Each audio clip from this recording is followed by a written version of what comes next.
For 2 years, Lena Morgan quietly gave her rare O-negative blood every month, never knowing that each bag was keeping 6-year-old Noah Sterling, the dying son of billionaire Adrian Sterling, alive, until the day she discovered that the frightened boy she comforted during lonely night shifts had been carrying part of her heart inside him all along.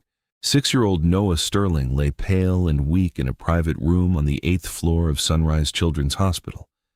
A thin tube carried dark red blood into his small arm, while his father, Adrian Sterling, sat beside him and watched every drop. Adrian had built a medical technology company worth billions and had access to the best doctors in the country. But none of his money could create the blood his son needed.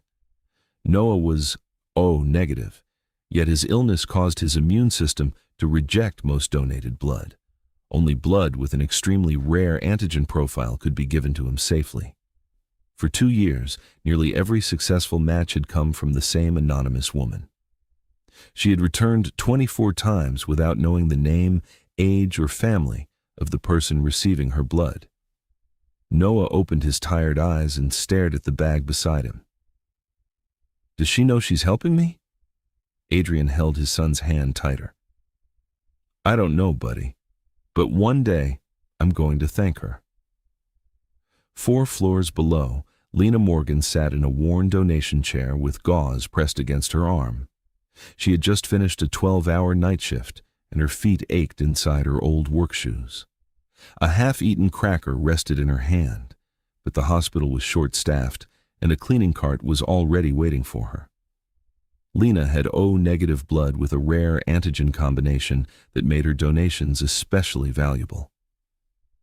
Whenever the blood bank called, she came without asking who needed it. The nurse told Lena to rest before returning to work. Lena looked toward the busy hallway. "Someone upstairs probably needs this more than I need sleep." Before leaving, she touched the small yellow hair clip in her pocket. It had belonged to her daughter, Sophie, who had died years earlier while waiting for compatible blood that arrived too late. Since that night, every donation had carried the same silent promise.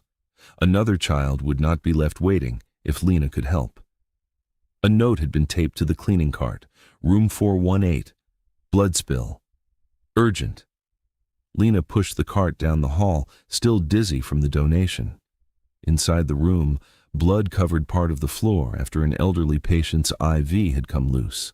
His frightened wife apologized for the mess, but Lena quietly told her there was nothing to be sorry for. Then she pulled on her gloves and knelt beside the bed. As Lena cleaned another person's blood from the floor, her own blood flowed through Noah's body 4 floors above. It reached his heart and carried oxygen through a body that had been fighting to stay alive. Noah did not know that his donor had worked all night, eaten half a cracker, and returned to cleaning minutes after giving blood. Lena did not know that the child she was saving was 6 years old, slept with a broken toy astronaut, and was the son of one of the richest men in America. Upstairs, color slowly returned to Noah's cheeks. Dr. Evelyn Hart watched the monitors while Adrian stared at the blood bag. Relief quickly turned into determination. This came from the same donor again, didn't it? Dr. Hart explained that the unit matched the same rare donor profile used many times before, but the woman's identity was protected. Adrian looked at his sleeping son and struggled to accept that Noah's life depended on someone he could not find or control. "My son needs her. I have to know she'll return." "She has returned for 2 years without being forced," Dr. Hart said. "That doesn't guarantee next month." "No, kindness doesn't come with guarantees." Adrian turned toward her. "Then help me find her." Dr. Hart looked at the blood entering Noah's arm. "You have access to the best laboratories and specialists in the world, but the thing keeping your son alive today came from a human being who simply chose to return. Everything has a door, doctor.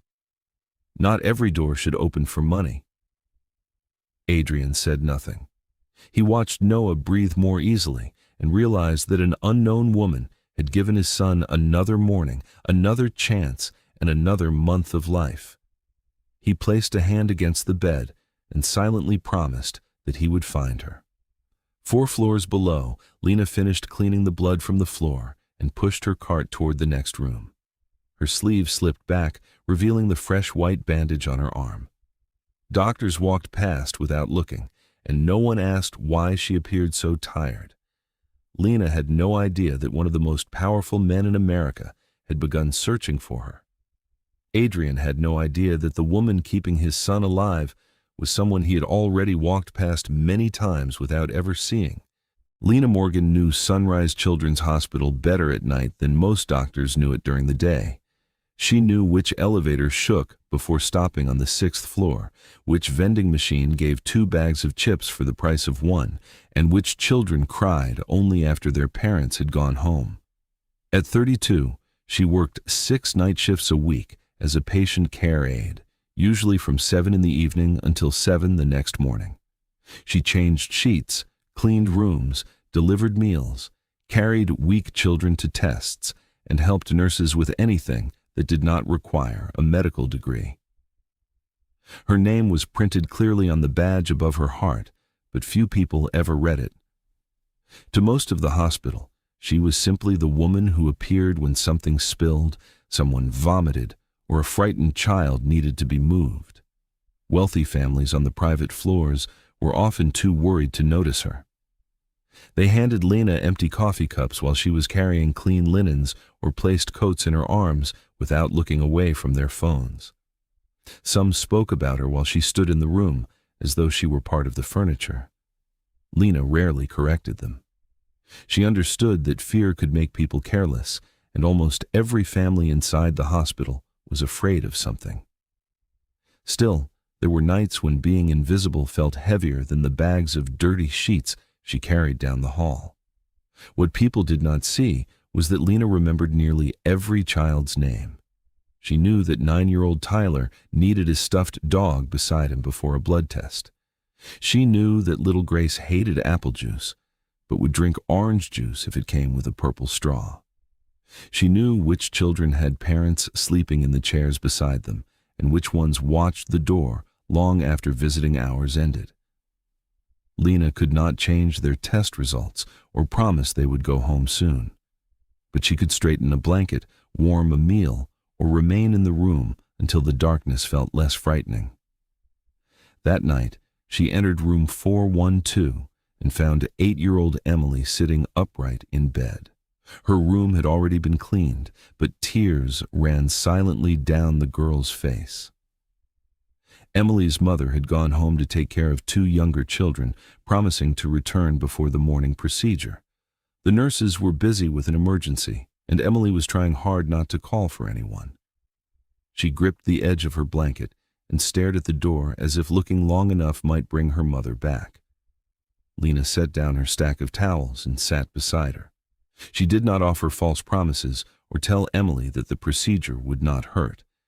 Instead, she took the girl's hand and stayed quiet until Emily was ready to speak. The child finally admitted that she was afraid she might wake up after surgery and find no one waiting. Lena squeezed her fingers and told her that someone would be there. She did not say who, because she already knew she would return herself if Emily's mother could not make it in time. Derek Cole found them several minutes later. He supervised the night support staff and measured a good shift by how quickly rooms were completed. To him, kindness was acceptable only when it did not slow down the schedule. He stood in the doorway with a clipboard against his chest, looking first at Lena and then at the untouched towels. "Your assignment says clean the room, not become part of the family." Lena did not release Emily's hand. The room was already clean. The child wasn't all right. "That distinction is not in your job description." Lena looked up at him. "Maybe that is what is wrong with the description." Derek's face tightened. He reminded her that she still had 7 rooms left and warned that another delay would be added to her record. Lena needed the job too badly to argue further. Her rent was late, her car had stopped running months earlier, and the extra night shifts were the only reason she could keep up with her bills. She stood, tucked the blanket under Emily's chin, and promised to check on her before the procedure. The girl held Lena's fingers for one last second before letting go. For the next 4 hours, Lena worked without stopping. She cleaned a room after a child became sick from chemotherapy, carried food to a father who had not eaten all day, and helped a nurse move a sleeping boy without waking him. Near 3 a.m, she found a mother crying alone beside an ice machine. Lena gave her a chair and remained nearby until the woman could speak again. None of those moments appeared on her work report. The only thing Derek's clipboard showed was that Lena was 14 minutes behind schedule. During her break, Lena sat alone in the staff room and opened her wallet. Behind her hospital ID was a small yellow hair clip shaped like a sun. Its paint had faded, and one side was cracked, but she still handled it carefully. It had belonged to her daughter, Sophie, who had died 4 years earlier. Sophie used to wear the clip above her left ear because she believed it made her hair look like morning sunshine. No one at work knew Lena had once been a mother. She never spoke about Sophie because she could not bear the change that came over people's faces after they learned the truth. Some looked at her with pity. Others became uncomfortable and quickly changed the subject. The kindest people asked questions, but even those questions forced Lena to return to the worst night of her life. It was easier to keep Sophie inside her wallet, close enough to touch but hidden from everyone else.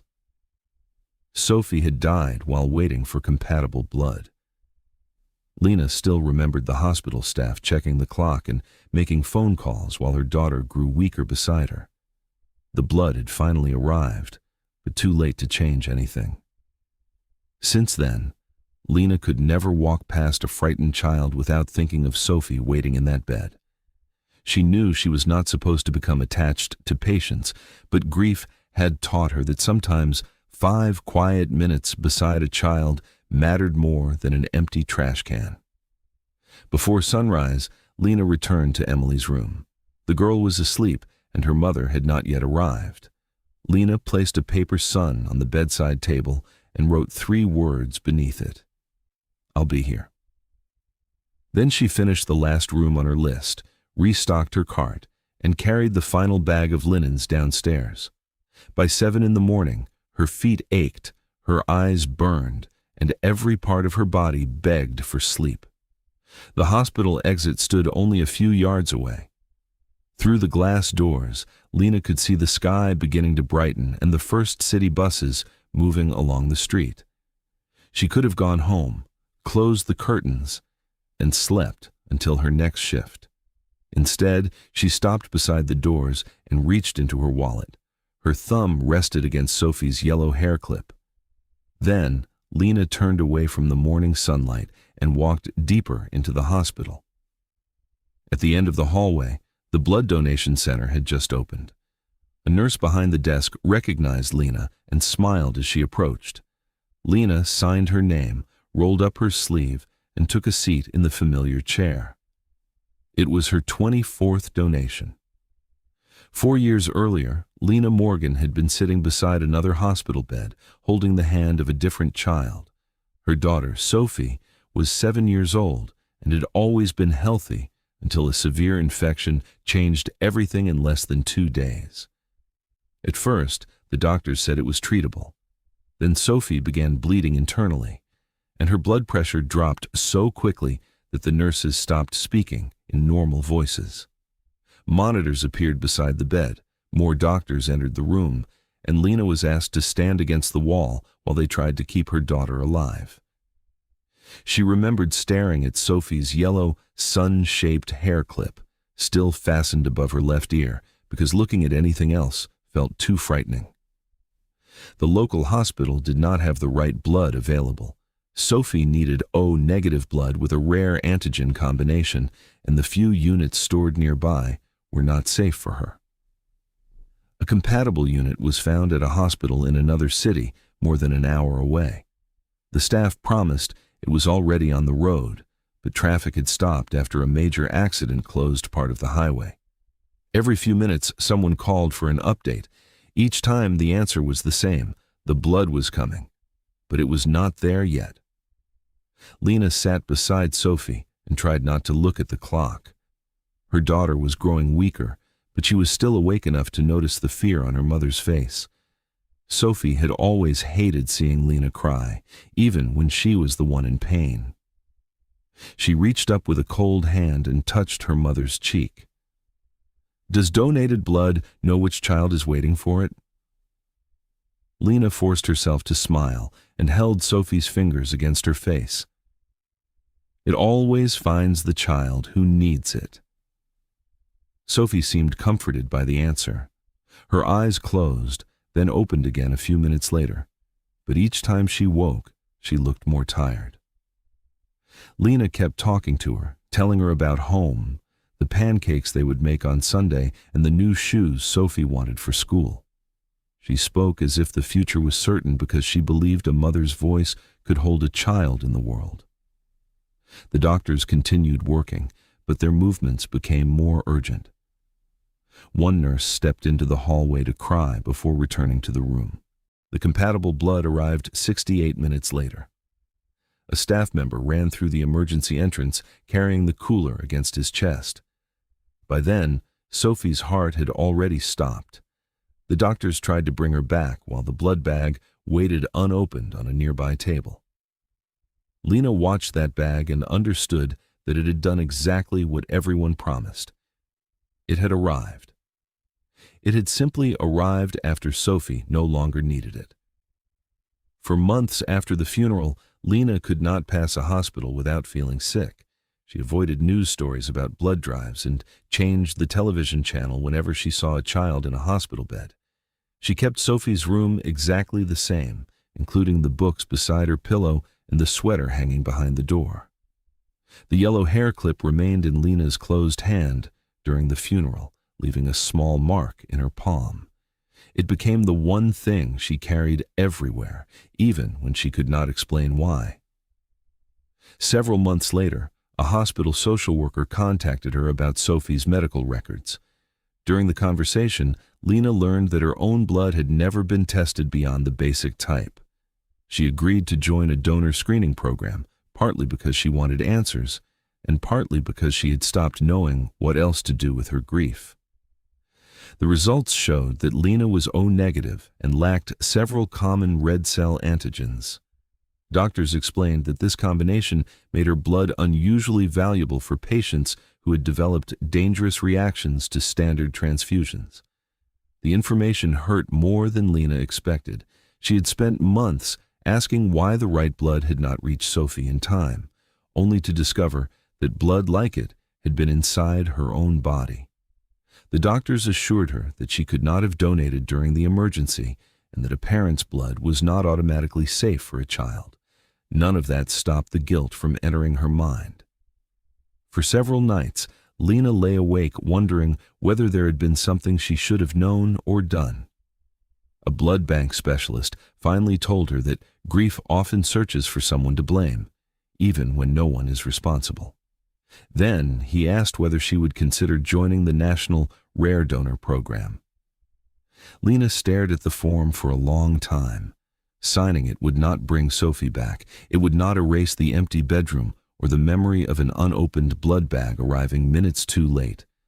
But it could shorten the wait for someone else. Lena signed her name. Her first donation took place on what would have been Sophie's 8th birthday. Lena placed the yellow sun-shaped hair clip on the small table beside the chair and watched her blood move slowly through the tube. She cried without making a sound, not because the needle hurt, but because she imagined another mother sitting beside a hospital bed and watching the clock. That day, Lena made herself a promise. If her blood could reach a child in time, she would always answer the call. Years later, the routine had become familiar. She worked through the night, entered the donation center after sunrise, and placed Sophie's hair clip beside her before rolling up her sleeve. The nurses knew not to move it. They also knew Lena never asked for money, recognition, or details about the recipient. She gave because somewhere there might be a child whose family was hearing the same promise she had once heard, that the blood was coming. During her 24th donation, the nurse looked at the dark red bag filling beside Lena's chair. "Don't you ever wish you knew who receives it?" Lena's eyes moved to Sophie's hair clip. For a moment, she could still see her daughter lying beneath a hospital blanket, waiting for a sound in the hallway that came too late. "I only need to know that this one arrives before someone stops waiting." The nurse did not ask anything else. 4 floors above them, Lena's 24th donation was being prepared for 6-year-old Noah Sterling. Adrian Sterling had spent most of his adult life being told that he could see the future of medicine. He was the founder of Vitanova Technologies, a multi-billion-dollar company that used artificial intelligence to detect rare childhood diseases before traditional testing could find them. Hospitals across the United States and overseas used his software, and thousands of children had received earlier treatment because of it.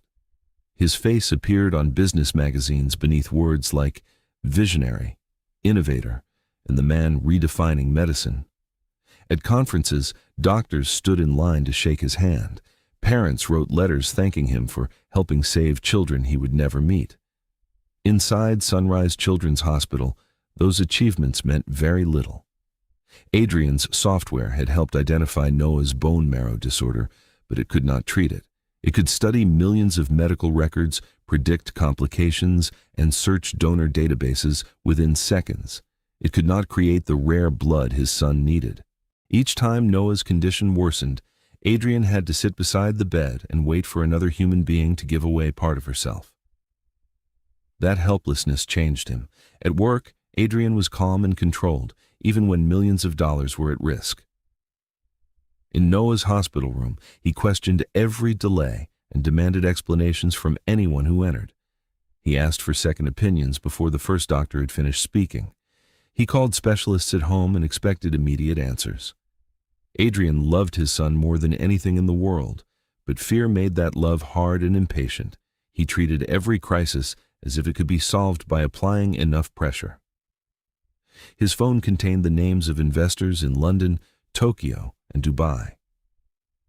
He remembered their children's birthdays because personal details helped close business deals.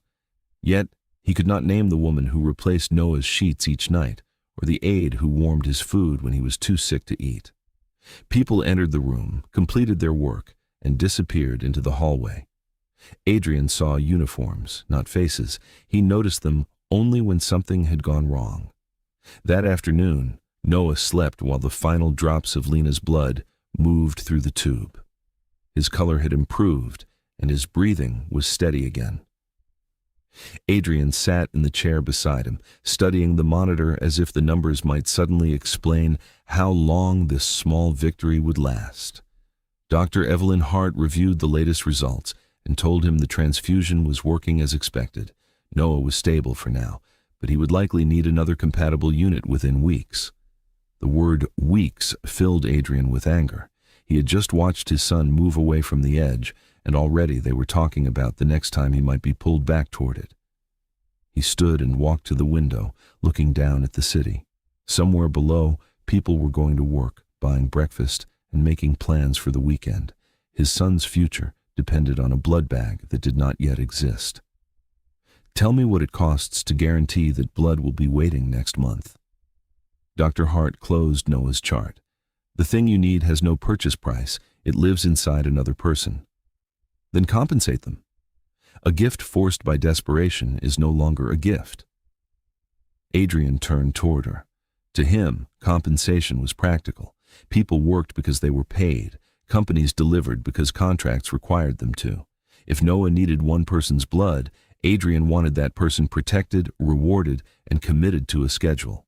He could provide private transportation, medical care, housing, or more money than the donor could earn in a lifetime.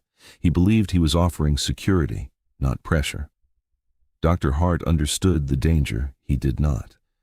A donor who knew a child might die without her could begin to ignore her own health. A struggling person could feel unable to refuse money from a powerful family. Gratitude could quickly become obligation, and obligation could become control. The rare donor system worked because people trusted that their names and choices would remain protected. Adrian looked at Noah. The boy had one hand beneath his cheek and the broken toy astronaut resting near his pillow. He seemed peaceful now, but Adrian knew how quickly that could change. There had been nights when Noah's oxygen level dropped so low that doctors rushed into the room before Adrian understood what was happening. There had been mornings when Noah woke smiling, only to collapse before lunch. Adrian could accept risk in business. He could not accept it in his son. There has to be a permanent solution. We are searching for one, Dr. Hart said, but until then, he will need blood from people whose bodies happen to carry what his body can accept. Adrian hated the word happen. It sounded random and weak. It gave him nothing to control. Dr. Hart studied him for a moment before continuing. She told him that compatible donations were difficult to find, but one rare donor profile had appeared again and again. The same donor had returned every month for 2 years. She had never missed a scheduled contribution. She had never asked who received the blood, and she had never requested special treatment. Adrian stared at the nearly empty bag. For 24 months, one person had quietly helped keep Noah alive. She could have moved away, become ill, or simply decided she had given enough. There was no contract holding her in place. No payment ensured her return. Every month, she had chosen to come back. That truth frightened Adrian more than any medical report. He had built his empire on systems designed to reduce uncertainty. Every important process had backups, protections, and people assigned to make sure nothing failed. But Noah's survival rested on the kindness of a stranger who could not be ordered, purchased, or replaced. Adrian moved closer to the bed and placed his hand over Noah's small fingers. For the first time, he did not see the blood bag as a medical product. He saw it as proof that somewhere, an unknown woman had stopped her life, rolled up her sleeve, and given his son more time. He felt grateful. He also felt afraid. And because Adrian Sterling did not know how to live with anything he could not control, he made a decision. He would find her. The storm reached Sunrise Children's Hospital just before midnight. Rain struck the windows hard enough to sound like handfuls of gravel, and thunder rolled over the city every few minutes. On the 8th floor, Noah Sterling lay awake beneath a thin hospital blanket, watching the blue light of the heart monitor flash beside his bed. His father had left less than an hour earlier for an emergency board meeting, promising to return before Noah fell asleep. Noah had nodded as if he believed him, but he knew adults often made promises based on hope instead of time. Each time thunder shook the glass, his fingers tightened around the broken astronaut beside his pillow. Lena entered the room pushing a cart stacked with clean sheets and towels. She was already behind schedule, with 13 rooms still waiting, and Derek had warned her not to waste another minute. At first, she thought Noah was asleep. Then lightning filled the room, and she saw his eyes open wide in the darkness. The boat-shaped nightlight near the wall had stopped working, leaving only the cold glow of the medical equipment. Lena began changing the empty side of the bed, but another crack of thunder made Noah flinch. She could have finished the room and moved on. The child was safe, the nurses were nearby, and comforting him was not part of her assignment. Lena knew exactly what Derek would say if he found her sitting down again. Still, she remembered Sophie waking during storms and calling for her from the bedroom. She parked the cart outside, pulled the chair closer to Noah's bed, and sat beside him. Noah did not ask her to stay, but his hand slowly loosened around the astronaut. Lena found a clean paper wrapper from an unopened medical supply package and began folding it. Noah watched her fingers turn the flat piece of paper into a small boat. She placed it on the blanket between them and told him about a little boat that had become lost far from shore during a storm. The waves were taller than the boat, and the sky was so dark it could not see where the ocean ended. Far away, someone stood beside a lamp and kept its light burning through the night. The little boat could not see the person waiting, but whenever the waves lifted it high enough, it could see the light. Noah listened without looking away from the paper boat. The thunder continued, but it no longer seemed to fill the entire room. Lena told him the boat was afraid, even though it kept moving. Sometimes it turned in the wrong direction, and sometimes the waves pushed it backward. But each time it saw the distant light, it remembered that someone was waiting for it to reach the shore. "What happens when the boat gets too tired?" Noah asked. Lena placed the boat in his hand. "It doesn't have to defeat the whole ocean tonight. It only has to survive the next wave." "And after that?" "Then it survives one more." Noah held the boat against his chest. His breathing began to match the steady rhythm of the monitor, and the fear slowly left his face. Lena remained beside him while the storm moved across the city. She did not promise that nothing bad would happen or that he would be home soon.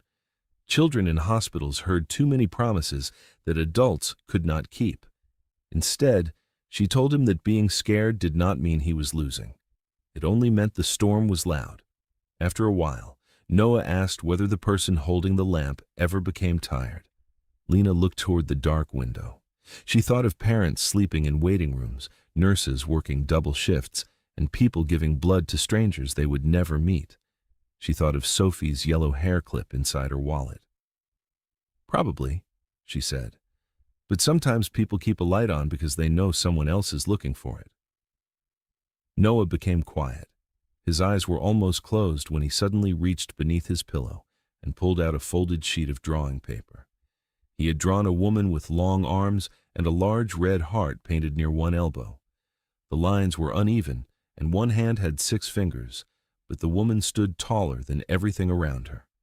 Small red drops connected her arm to a little boy lying in a bed. Lena studied the picture. "Who is she?"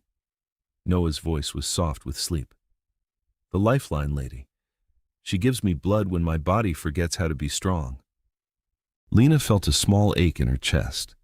She looked at the red heart on the woman's arm, then at the IV line taped to Noah's hand. She had seen children receive transfusions before, but the drawing made the anonymous donor feel like a real person waiting somewhere beyond the room. "Have you met her?" Lena asked. Noah shook his head. "My dad says the hospital won't tell us who she is, but she keeps coming back, so I think she knows I'm waiting." Lena gently placed the drawing on the bedside table. She could not explain why his words stayed with her. For 2 years, she had given blood without knowing who received it. She had always imagined a child, but there were thousands of children in hospitals across the country. There was no reason to believe the blood flowing into Noah's body had ever come from her. Noah closed his eyes with the paper boat still in his hand. Before falling asleep, he whispered that maybe the lifeline lady was the person keeping the lamp on in the story. Lena pulled the blanket over his shoulders and looked at the drawing one last time.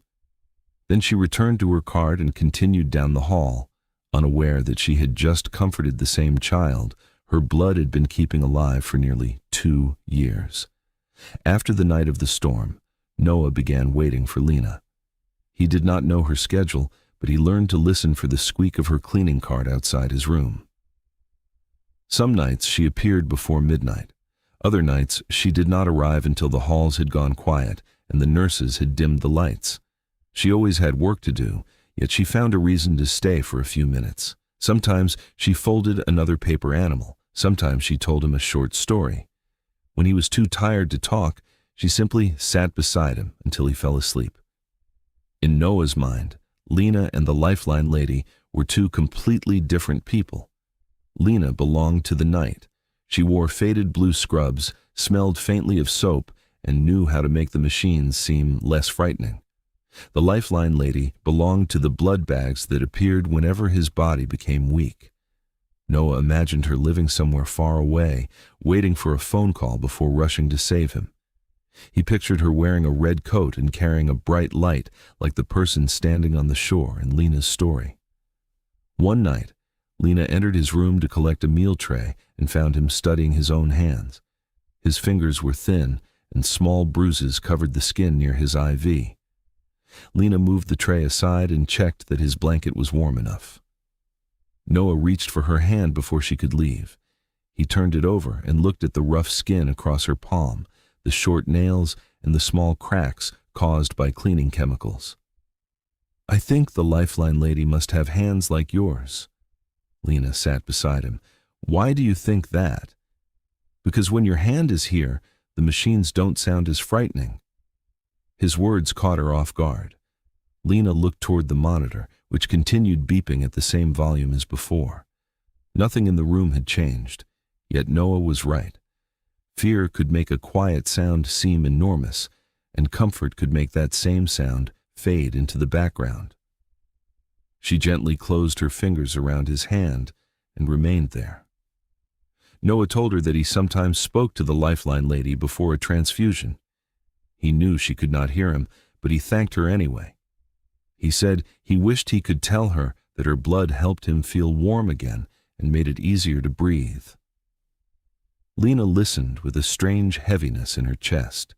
She had never met the people who received her donations, but she had sometimes imagined them looking at the blood bag and wondering who she was. She could not know that the small boy holding her hand had been speaking to her all along. Adrian returned from a late meeting and stopped in the doorway. He had spent the past several hours arguing with executives over a delayed product launch, and his patience was gone. He saw Lena sitting beside Noah instead of cleaning the room. He noticed the full trash bin, the meal tray, and the cart waiting outside. He did not notice that his son's shoulders were relaxed or that Noah was no longer staring nervously at the monitor. "Why are you still in this room?" Lena released Noah's hand and stood. He was afraid. There are nurses assigned to him. Fear doesn't always wait for the correct department. Adrian's expression hardened. He told her that Noah needed rest and that hospital employees should follow their assignments. Lena did not argue. She had learned that people with power often called a conversation finished before the other person had spoken. She quietly removed the tray, emptied the trash, and placed the paper boat closer to Noah's pillow. Then she pushed her cart into the hallway without looking back. Noah watched the door close behind her. Adrian adjusted the blanket and asked whether his son needed anything, expecting a request for water or medication. Noah continued staring at the empty doorway. "You made her feel small." Adrian sighed. "She was supposed to be working." "She was working. Sitting beside you is not her job." Noah looked up at his father. "People can be quiet and still be hurt." Adrian had no answer ready. Noah was only 6, but illness had taught him to watch people closely. He noticed when nurses smiled, even though they were tired. He noticed when his father said everything was fine while gripping the chair too tightly. He noticed that Lena had lowered her eyes before leaving, even though she had done nothing wrong. Adrian told himself that he had only been protecting Noah's rest. He did not consider himself cruel. He paid for the best care, thanked the doctors, and donated millions to the hospital. In his mind, Lena was simply an employee who had stayed too long in a room. He did not know about the stories she told, the nights she checked on Noah after her shift, or the way his son waited for the sound of her cart.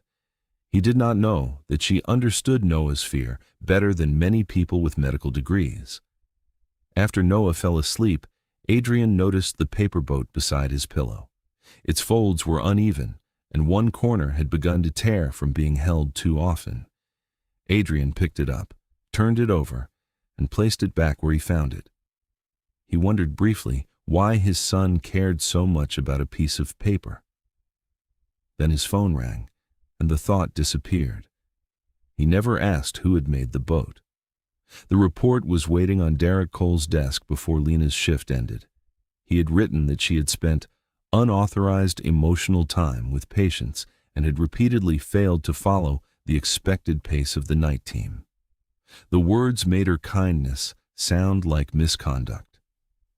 Her small monthly performance bonus was removed, and Derek warned her that one more violation could cost her job. Lena listened without arguing. She needed the money, but she needed the job even more. so she signed the paper and returned to work. The loss of the bonus meant delaying rent and buying fewer groceries that month. It also meant walking to work when she could not afford the bus. Still, Lena said nothing to the nurses who asked why she looked tired. She had learned that explaining pain did not always make people kinder. Sometimes it only gave them another reason to look away. A week later, Sunrise Children's Hospital prepared for a major charity gala hosted by Vitanova Technologies. The event would raise millions for pediatric research, and Adrian Sterling was the guest of honor. Lena and the support staff worked extra hours arranging tables, polishing floors, carrying decorations, and making the hospital's main hall look untouched by sickness. They set out flowers more expensive than Lena's monthly rent and placed crystal glasses on tables where wealthy guests would later talk about helping children.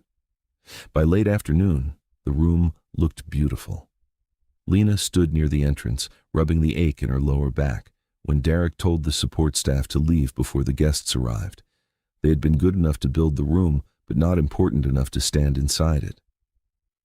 Lena looked across the hall at the bright lights and carefully folded napkins, then pushed her cleaning cart toward the service corridor. As she reached the elevators, a man in a dark coat stepped toward her without looking up from his phone. He placed the coat in her arms as if she were part of the event staff and continued speaking to someone on the other end. Lena almost called after him, but a photograph slipped from the inside pocket and landed near her shoe. She bent down and picked it up. The picture showed the man holding Noah. Noah was smiling, healthy enough to stand, with both arms wrapped around his father's neck.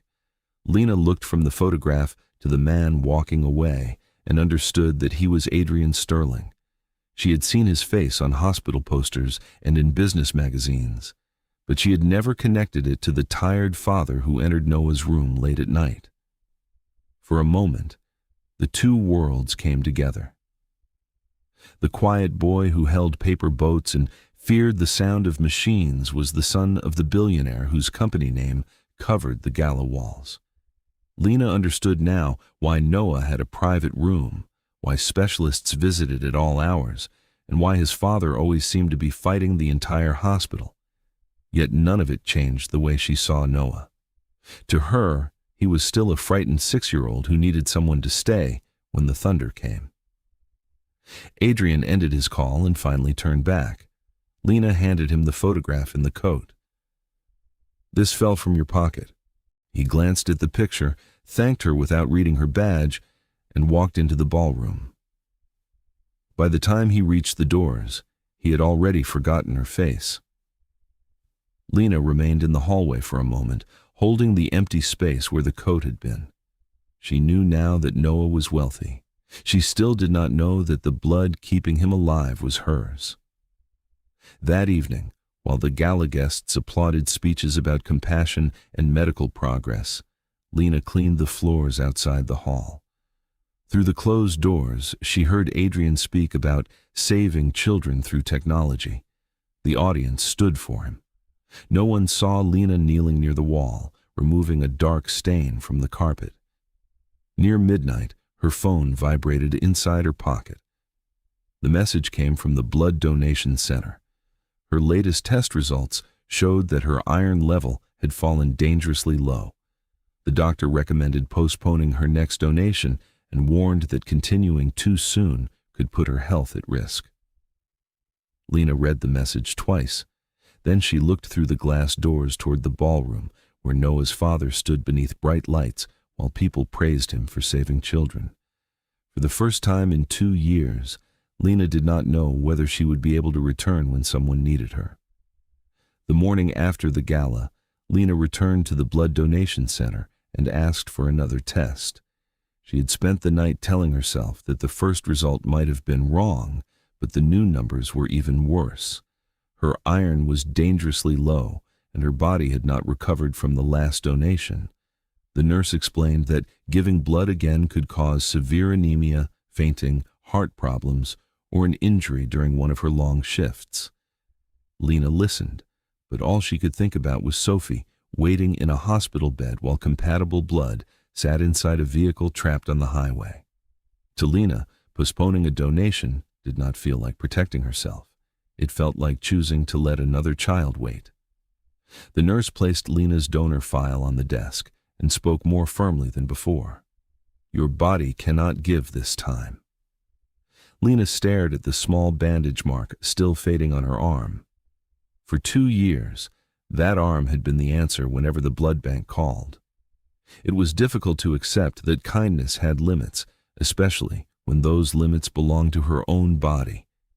She wanted to insist that she could handle the dizziness and exhaustion, but she remembered collapsing against the donation chair after her 24th visit. If she became seriously ill, she would not be able to donate next month, care for patients, or help anyone at all. For the first time, Lena understood that sacrifice and self-destruction were not the same thing. Sophie had not died because one person refused to hurt herself.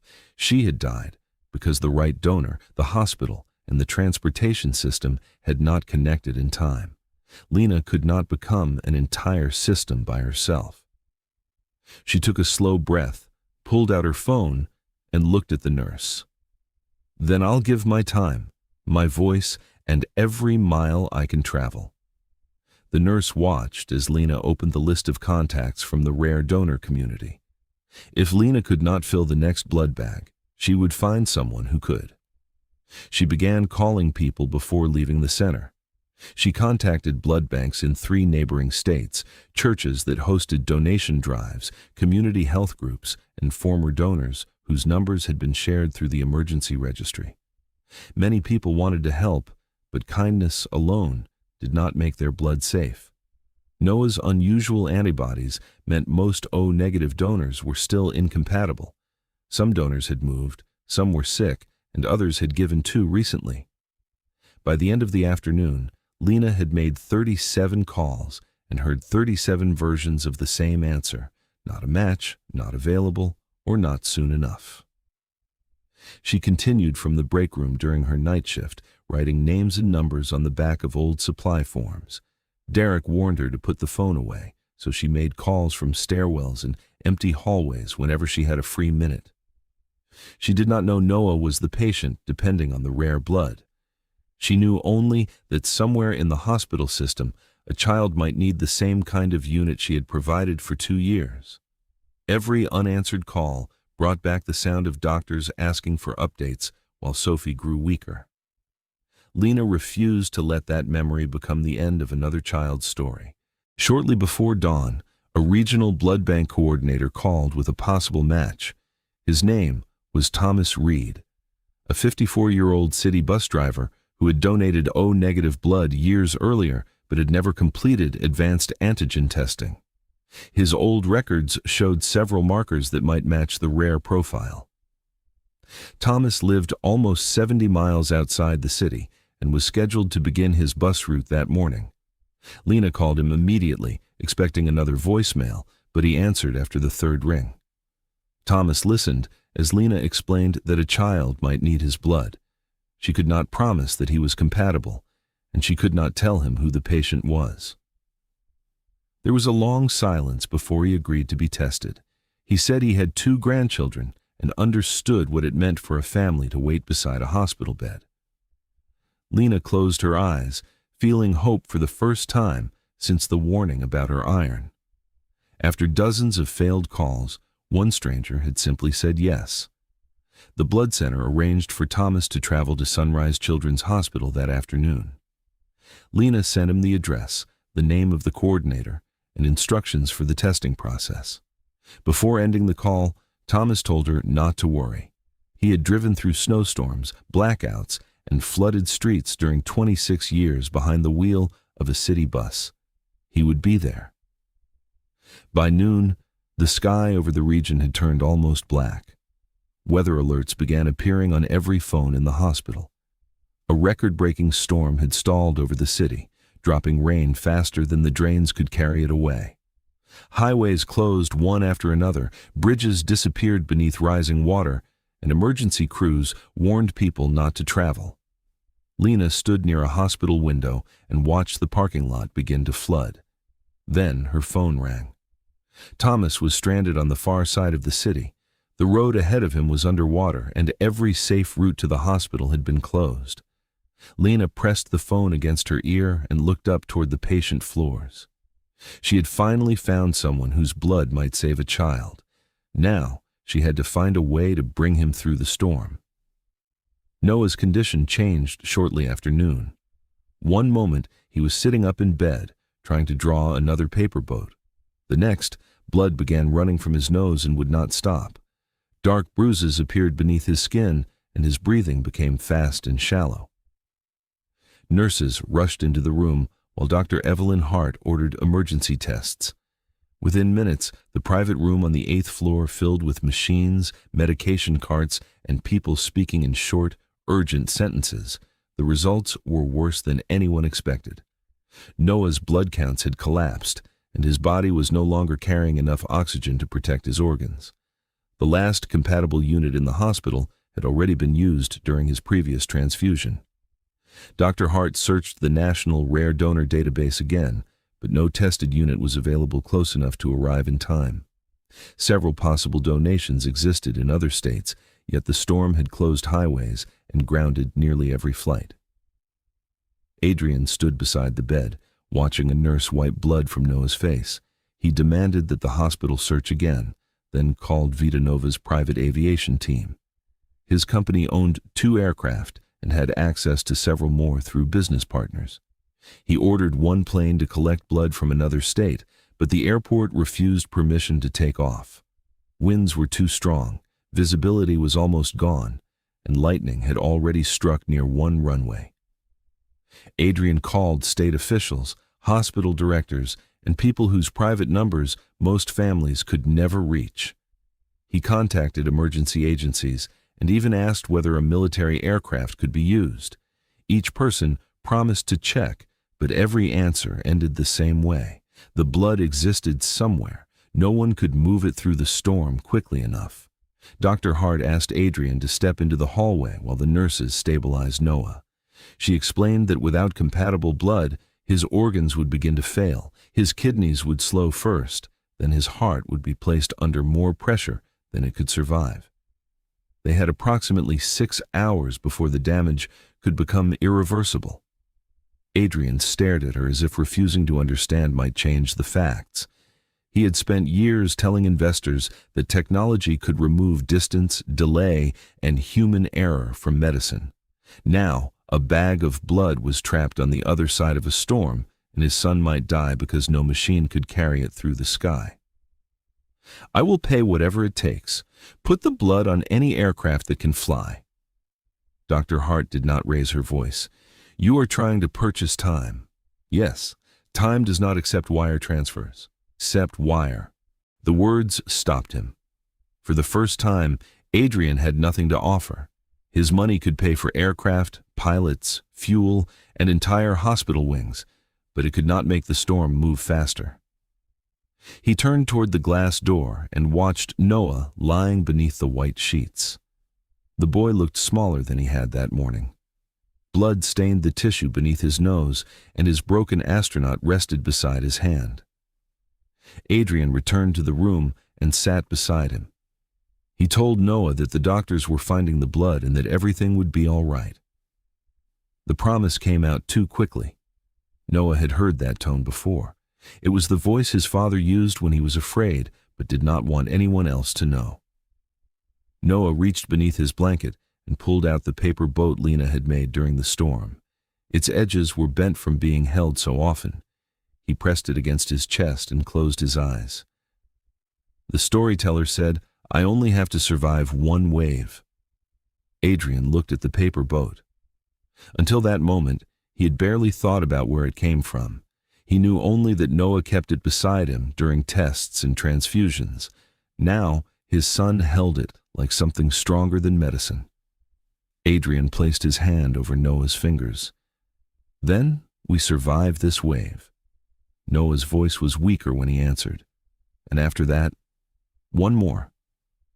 Adrian lowered his head so Noah would not see him cry. He had spoken to presidents, investors, and some of the most respected doctors in the world that afternoon.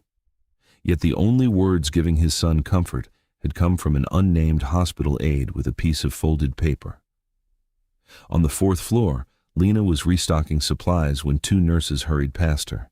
They were discussing an emergency on the private pediatric floor. A young child with O-negative blood and a rare antibody profile was bleeding badly. The hospital had no compatible unit left, and the storm had blocked every delivery route. Lena stopped moving. The box in her hands slipped against her chest. She did not know the child's name. She did not know the room number or the family waiting beside the bed. But she understood exactly what the words meant.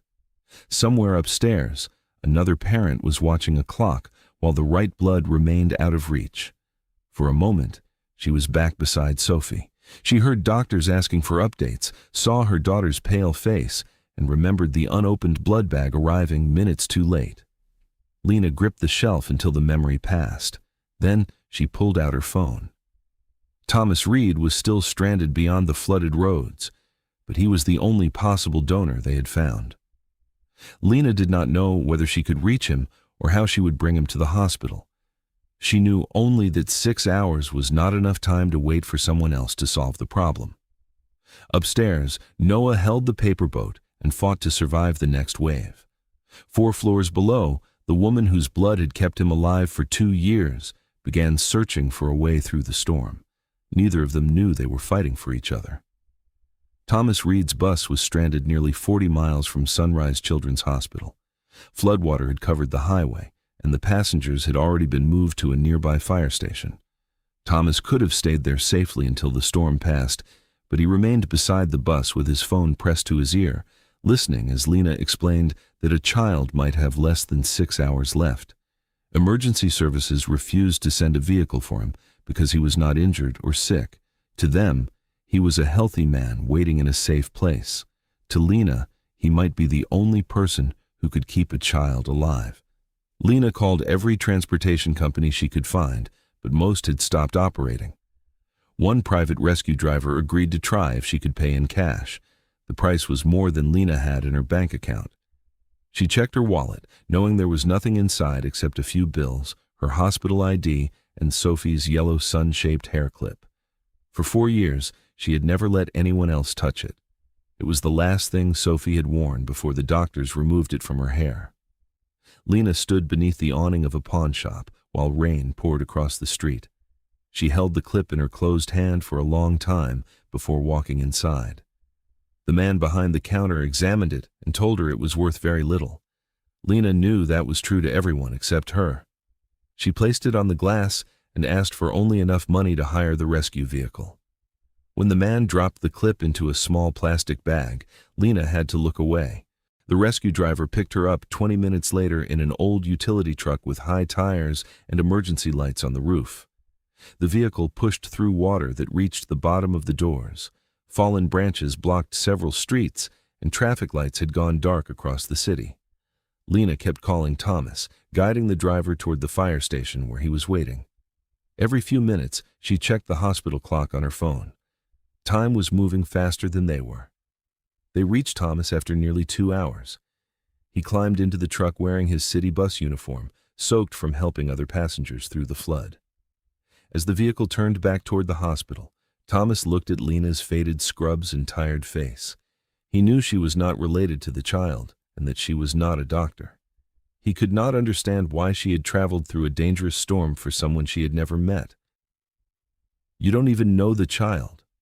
Why are you risking this much?" Lena watched rain race across the windshield. "Once, I sat beside a child while the right blood was traveling toward us." She paused, feeling the old hospital room return around her. "It arrived after she no longer needed it. I won't become part of another late arrival." Thomas did not ask who the child had been. He understood from Lena's face that the answer still hurt. For the rest of the ride, he said nothing and watched the flooded streets pass outside. 2 strangers sat beside each other in a rescue vehicle, joined by a sick child neither of them knew. One had blood that might save a life. The other was determined to make sure it arrived. 10 miles from the hospital, the truck entered water deeper than the driver expected. The engine coughed, The lights flickered and the vehicle stopped. The driver tried to restart it, but water had already reached the engine. Behind them, the road was disappearing beneath the flood. Ahead, an ambulance waited on higher ground, but it could not come closer without becoming trapped. Lena opened the door and stepped into water above her knees. Thomas followed, but his old work shoes came apart after only a few steps. The sole of his right shoe tore loose, leaving his foot exposed to broken glass and debris beneath the water. Lena looked toward the ambulance lights in the distance. They were close enough to see, but still too far to reach barefoot. Without hesitation, she removed her own shoes and gave them to Thomas. He shook his head. "I can't take these." "You need your feet protected." "So do you." "My blood isn't the one they're waiting for." Thomas slowly put on her shoes. They were too small, but they stayed together. Lena continued barefoot, feeling stones, mud, and sharp pieces of pavement beneath each step. The rain hid her tears when something cut the bottom of her foot. She kept moving because the ambulance lights were still ahead, and somewhere beyond them, a child was running out of time. Thomas tried to support her, but Lena pushed him forward whenever he slowed. She told him that reaching the hospital safely was the only thing that mattered. By the time they reached the ambulance, blood was running from a cut beneath her heel. The paramedic pulled them inside, wrapped Lena's foot, and radioed ahead that the possible donor was on the way. The ambulance drove through the city, with its siren cutting across the storm. Lena sat opposite Thomas, gripping the side of the seat as the vehicle turned around flooded streets. She had no sun-shaped hair clip in her pocket now. For the first time since Sophie died, it was somewhere she could not reach. But Lena told herself that a memory was not truly lost when it was given up to save someone. When the ambulance finally reached Sunrise Children's Hospital, the doors opened to a team from the blood bank waiting beneath the emergency entrance. Thomas was rushed inside for testing. Lena stepped down more slowly, unable to place her full weight on one foot. She looked at the clock above the entrance. Less than an hour remained. Thomas Reed was taken directly to the blood bank, while Lena waited outside the testing room with a blanket around her shoulders. Her wet scrubs clung to her skin, and the cut beneath her foot had soaked through the bandage. She had not slept in more than a day, but she refused to sit until someone told her whether Thomas was compatible. Every minute that passed felt like the clock beside Sophie's hospital bed 4 years earlier. Lena watched technicians move behind the glass and silently begged them not to come back with bad news. The results arrived 12 minutes later. Thomas's blood carried the rare antigen pattern the hospital needed. He was not a perfect long-term match, but his red cells were safe enough for the emergency transfusion. Nurses began preparing the unit immediately, labeling it, and running the final checks before sending it upstairs. Lena closed her eyes as relief moved through her body. They had found the blood. This time, it had arrived before the child stopped waiting. Her strength gave out before she could hear anything more. She took one step toward the wall, reached for the handrail, and collapsed in the corridor. A nurse caught her shoulder before her head struck the floor. Lena was carried to a treatment bay, where staff removed her wet clothes, cleaned the cut on her foot, and covered her with heated blankets. Her temperature was low, her blood pressure had dropped, and exhaustion had left her barely able to answer questions. Derek Cole arrived while she was still lying on the bed. He had spent the previous hours trying to cover the floor Lena had abandoned without permission.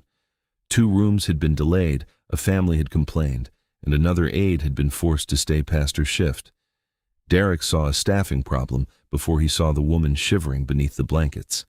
He stood beside the bed with Lena's employee file in his hand and told her that leaving during a shift without approval was a serious violation.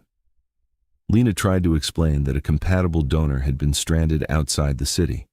Derek cut her off before she could finish. He said she had ignored procedure, used hospital time for an unauthorized task, and created unnecessary risk for the department. The fact that she had brought in the donor did not erase the rules she had broken. He informed her that she was suspended immediately while the hospital reviewed her employment. "A hospital cannot operate on emotion," he said. Lena pushed herself upright, though the room shifted around her. Without emotion, it is only a building full of machines. Derek's face hardened. He left the suspension papers on the table and walked out.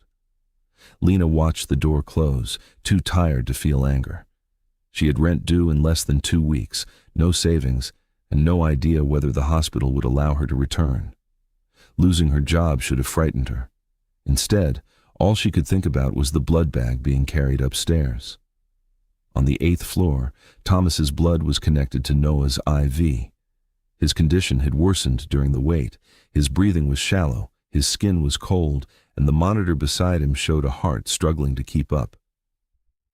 Adrian stood near the bed, unable to help while Dr. Hart and the nurses watched for any sign of a reaction. The first minutes passed slowly. Then Noah's heart rate began to steady. Color returned to his lips. His breathing grew deeper. His fingers, which had been cold in Adrian's hand, slowly became warm again.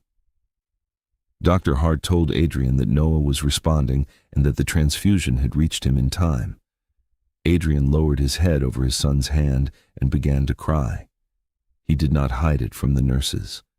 For several hours, he had believed he was watching his child die, and now a stranger's blood was pulling Noah back. Adrian asked where the unit had come from. Dr. Hart told him that a possible donor had been located outside the city and transported through the flood. She did not know every detail yet, only that someone from the hospital had helped make it happen. Adrian looked toward the blood bag and imagined doctors, emergency crews, and officials working together. He had no idea that the person responsible was the quiet aide he had ordered out of Noah's room. He did not know that Lena had pawned the last object belonging to her daughter. He did not know she had crossed floodwater barefoot or given Thomas her shoes. He did not know she was lying 4 floors below with a suspension notice beside her bed. Hours later, Lena opened her eyes beneath the heated blankets. The storm still struck the windows, but the room had grown quiet. A nurse sat near her, checking the monitor and waiting for her to wake. Lena looked confused for a moment, then remembered Thomas, the ambulance, and the blood bank. She did not ask whether Derek had fired her. She did not ask about the cut on her foot or the money she had lost. Her first question was barely more than a whisper. Did the blood reach the child? The nurse smiled and nodded. It reached him in time. Lena closed her eyes again. A tear moved slowly across her cheek, but this time it was not grief. Somewhere above her, a child she had never met was still alive. For that moment, losing her job did not matter. What Lena still did not know was that the child upstairs was Noah, the little boy who slept with her paper boat beside his pillow. 3 days after the storm, Noah was strong enough to sit up again. The emergency transfusion had saved him, but Dr. Hart warned Adrian that blood could only keep buying time. Then a new test result arrived. A stem cell donor in another state might be compatible with Noah. If the final tests confirmed the match, the transplant could give his body a chance to produce healthy blood on its own. It was the first real hope they had received in years, but the treatment would begin by destroying most of Noah's damaged bone marrow.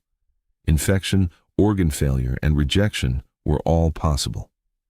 Adrian heard the word hope, while Noah noticed how no one in the room smiled when they said it.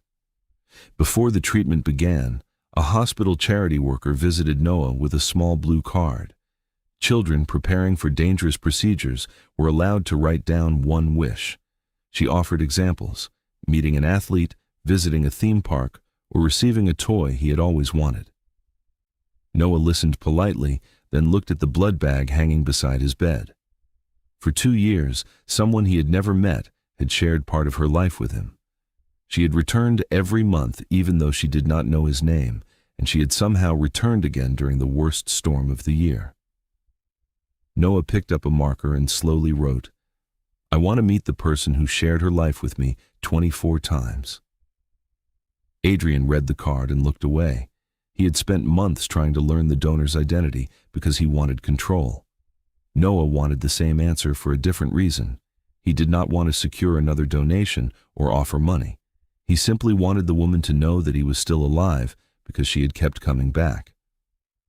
Adrian asked Dr. Hart to arrange the meeting, but she reminded him that the decision did not belong to their family. The donor had given anonymously, and even a dying child's wish could not erase her right to privacy. Dr. Hart contacted Lena through the Rare Donor program later that afternoon. Lena was at home with her injured foot raised on a chair and her suspension papers lying unopened on the table. She had spent the morning calculating how many weeks she could survive without a paycheck. When Dr. Hart explained that the recipient of her donations was a young child preparing for a dangerous transplant, Lena became silent. The doctor did not reveal the child's name, room number, or family. She asked only whether Lena would consider meeting him voluntarily, with no obligation to donate again and no expectation of accepting anything from his family.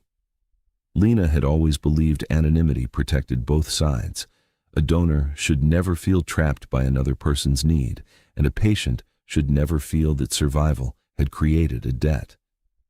For years, Lena had been able to give because she did not know who was waiting.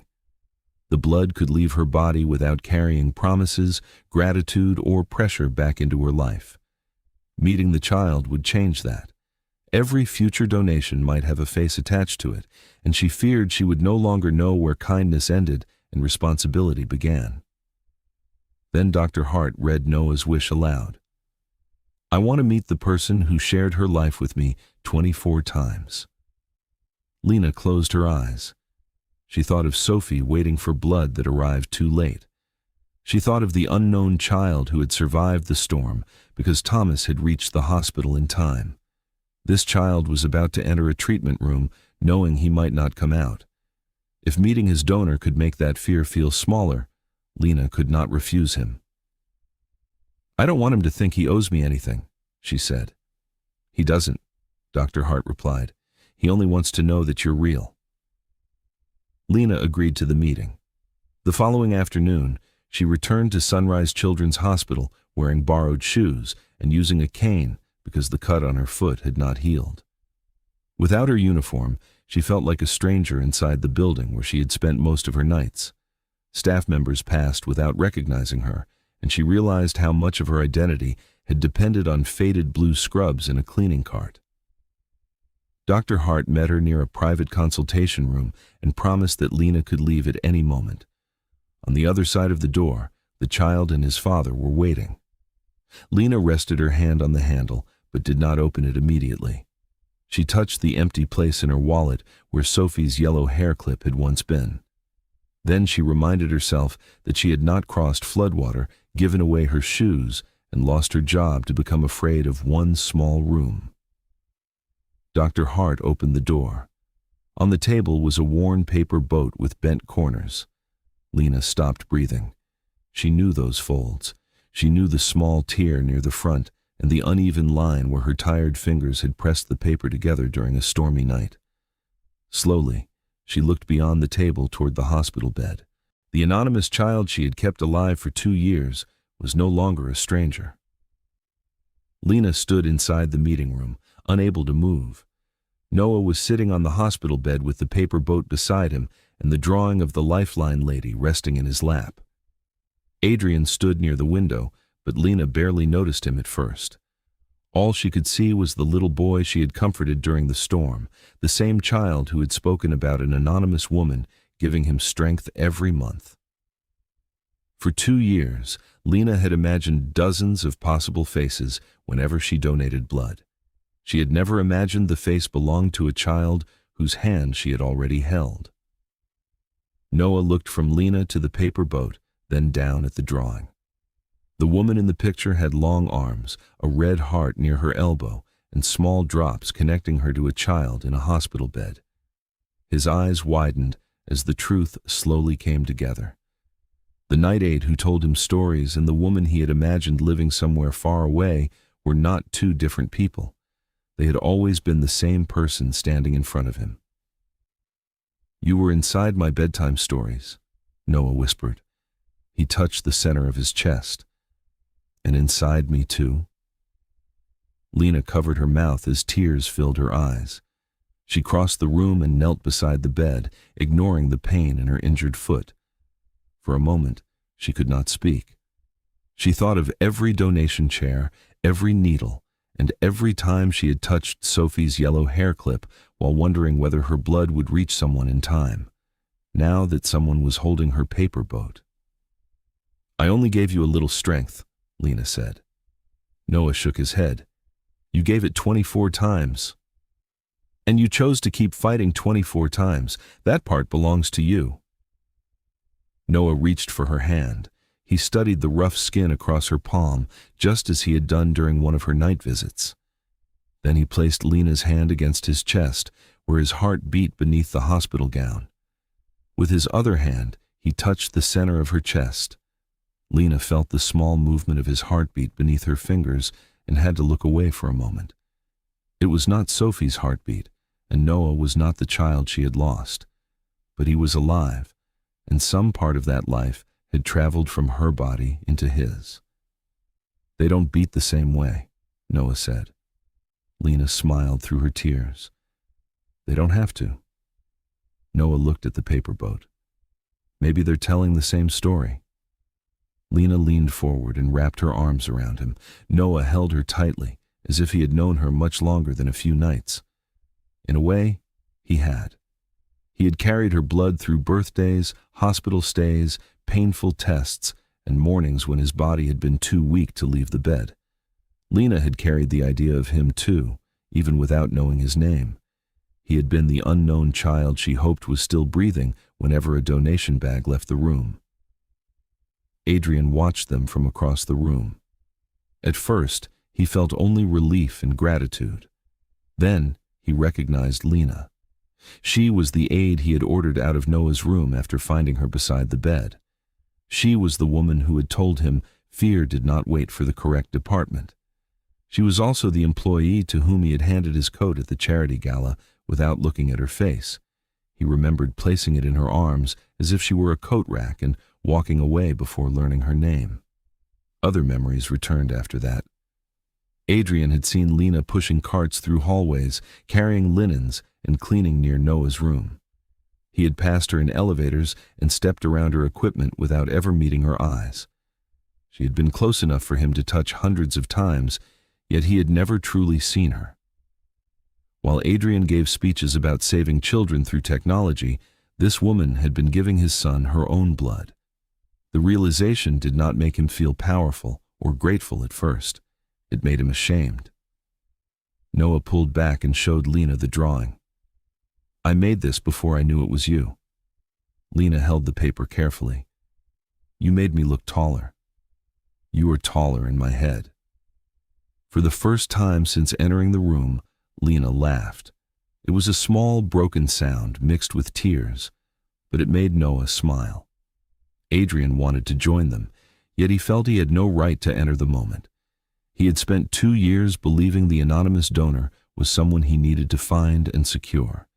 He had never considered that she might be the exhausted woman cleaning the floor outside his son's room. Adrian finally stepped forward and thanked her. He tried to explain what her donations had meant, but the words sounded weak even to him. Lena told him she had never known Noah was receiving her blood. She had not helped because he was wealthy or because his father could reward her. She had helped because someone needed what she could give. Adrian lowered his eyes. "I walked past you more times than I can remember." Lena said nothing. "I saw your uniform. I saw the cart. I never saw you." The room became quiet. Noah looked between them, sensing something had changed, but not understanding why. Adrian wanted to apologize for the hospital, the gala, and every moment he had treated Lena like part of the background. Instead, he admitted that he had tried to learn the donor's identity long before this meeting. He told her that he had pressured the hospital, called administrators, and offered money in exchange for information. Lena's expression changed. She slowly stood, holding the drawing against her chest. The warmth she had felt moments earlier was replaced by something colder. She had trusted the donor system because it protected her from pressure. It allowed her blood to be given freely without a powerful family appearing in her life and deciding what she owed them next. Adrian had treated that protection like another obstacle he could remove. "You tried to buy my name?" she asked. Adrian immediately explained that he had only wanted to thank her and make sure Noah would never run out of blood again. But Lena heard the part he still did not understand. He had believed his fear gave him the right to cross a boundary she had never agreed to open. Noah reached toward her, but Lena gently placed the paper boat back in his hand. "You did nothing wrong," she told him. Then she turned to Adrian. "But saving your son did not make me yours to find." Lena left the room before Adrian could stop her. Noah watched the door close, still holding the boat and the drawing. Adrian remained beside the bed, surrounded by everything his wealth had provided. For the first time, he understood that gratitude could become another form of power when the person receiving it refused to hear the word no. Adrian followed Lena into the hallway before the meeting room door had fully closed. She moved carefully because of the injury to her foot, but she did not slow down when he called her name. The hospital corridor was crowded with nurses, visitors, and carts, yet the space between them felt completely empty. Adrian had spent years speaking to rooms full of people, but now he struggled to find the right words for one woman. He began offering the only kind of solution he understood: money. He told Lena he would pay every debt she had. He would buy her a home, cover her medical care, and guarantee that she never had to work another night shift. He could arrange lifelong financial security before the end of the day. To Adrian, these offers were not payment for blood. They were proof that he understood the size of what she had done. But to Lena, each promise made the gift feel smaller, as if 24 months of kindness could be balanced by a number on a check. She stopped near the windows and turned toward him. "I did not give blood to change my life. I gave it so a child would still have one." Adrian tried to explain that he was not buying her blood, but Lena had heard powerful people make similar claims before. A gift could become a transaction without anyone saying the word. Noah was too young to understand that now, but one day he might grow up believing that every drop of blood inside him had created a debt his family had to repay. Adrian's voice broke. "Then what am I supposed to do with this gratitude?" Lena looked through the glass toward the crowded hallway. A patient transporter pushed a child toward imaging while a cleaner moved aside to let them pass. A nurse carried 2 meal trays because no one else was available. People were helping one another everywhere, most of them without applause, cameras, or money waiting at the end. "Do not return it to me," Lena said. "Pass it forward." She walked away before Adrian could answer. He remained by the window, watching the hospital move around him. For years, he had believed gratitude was something a person gave back to the one who earned it. Lena had asked him to do something harder. She wanted him to carry it into places where no one would thank him, where the people helped might never learn his name. Later that afternoon, Lena returned to the staff locker room to collect her belongings. Her suspension had not been lifted, and she did not know whether she would be allowed to come back. Everything she owned at the hospital fit inside one cardboard box: a sweater, spare socks, a chipped coffee mug, and paper drawings children had given her over the years. She placed them inside one by one, trying not to think about rent, groceries, or how quickly a life could fall apart after missing a paycheck. Adrian found her sitting on the floor beside the open box. A cleaning cloth had slipped from her hand and landed near the locker. For a moment, neither of them spoke. Lena expected another offer, perhaps a larger one, but Adrian removed his expensive jacket and set it aside. Then he sat on the floor beside her and picked up the cloth. "I have spent my life stepping over work like this," he said. Lena watched him silently. "I knew the names of investors in 3 countries, but I did not know yours. I remembered who could help my company and ignored the people helping my son every night." He looked at the cloth in his hand. "Let me sit here long enough to understand what I refused to see." The apology did not erase what he had done. It did not return Lena's job or place Sophie's hair clip back in her wallet. Still, it was the first time Adrian had spoken without trying to control the outcome. He did not ask her to forgive him. He simply remained on the floor beside her, surrounded by the ordinary tools of work he had never respected enough to notice. Lena closed the box and looked at him. You want to help because you feel guilty. Guilt gets tired. It writes one check, makes one speech, and then goes home. Adrian did not defend himself. If this is going to mean anything, she continued, it has to matter after people stop talking about your son. He nodded. Tell me what to do. Lena studied his face. She still did not fully trust him, but she believed he was listening now. That was different from agreeing. It was different from waiting for his turn to speak. For the first time since they met, Adrian Sterling looked less like a billionaire trying to solve a problem and more like a frightened father willing to admit that he had been wrong. There are 3 things, Lena said. Adrian reached for his phone, ready to take notes. Lena shook her head. Do not write yet. Listen first. He placed the phone beside him. Lena told him that she would accept his help only if it did not begin and end with her. She did not want a private reward hidden behind hospital doors. She wanted changes that would protect people whose names Adrian might never know. The first condition concerned the blood that had nearly arrived too late. The second concerned the workers punished for caring. The third concerned parents who spent nights sleeping in chairs because they had nowhere else to go. Adrian listened without interrupting. None of Lena's conditions involved paying her debts. None promised her a house. None were for her at all. Lena did not begin with money. She began with the night Thomas Reed had been stranded beyond the flooded highway while a child was dying inside Sunrise Children's Hospital. She reminded Adrian that compatible blood had existed, a willing donor had been found, and the hospital still had no reliable way to bring the two together. Noah had nearly died, not because medicine had failed, but because the right blood had been sitting on the wrong side of the city. Her first condition was a 24-hour transportation network for rare blood and emergency donors. It could not serve only wealthy hospitals or families with powerful connections. It had to reach rural clinics, small communities, and patients who could not afford private transport. Blood banks needed one shared system, trained drivers, emergency vehicles, and staff authorized to act without waiting through hours of paperwork.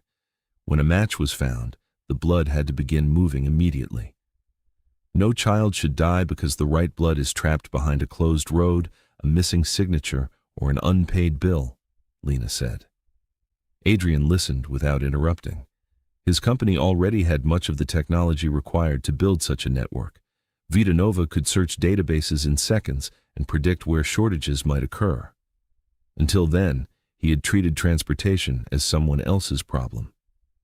Lena forced him to understand that identifying a cure meant nothing if it could not reach the patient. Her second condition concerned the people who worked inside hospitals but were rarely invited into decisions. Aides, cleaners, transporters, food service workers, and support staff often spent more time near patients than senior administrators did.